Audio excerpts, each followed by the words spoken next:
দ্যুতিকে গয়না বিক্রি করতে হলো না। অনিন্দ্য অ্যাম্বুলেন্সের ব্যবস্থা করে দিল তৎক্ষণাৎ।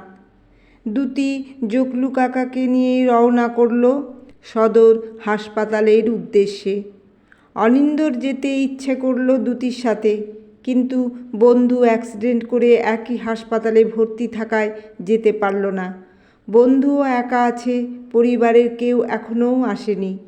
ভাবল বন্ধুর পরিবারের কেউ এলে তারপর না হয় যাবে একবার। গেছে তো সদর হাসপাতালেই।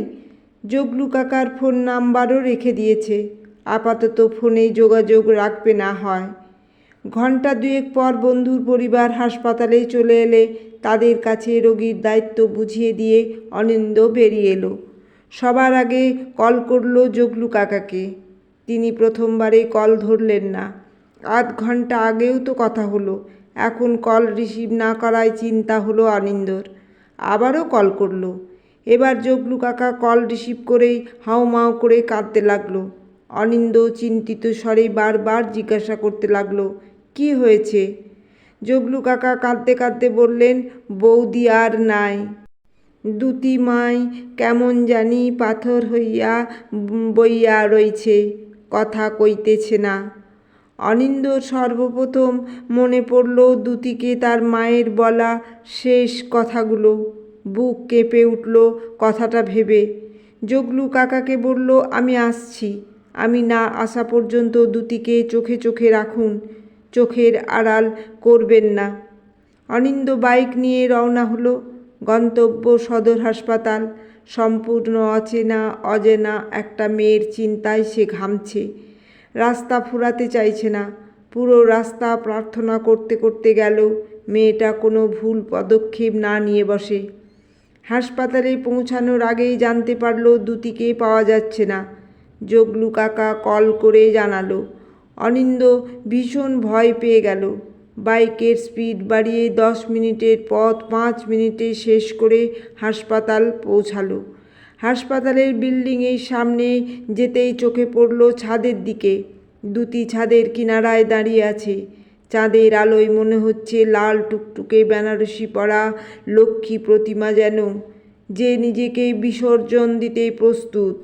গল্পের বাকি অংশ সোশ্যাল মিডিয়া থেকে আমি যেটুকু জানতে পেরেছি সেটুকুই আপনাদেরকে পড়ে শোনাচ্ছি।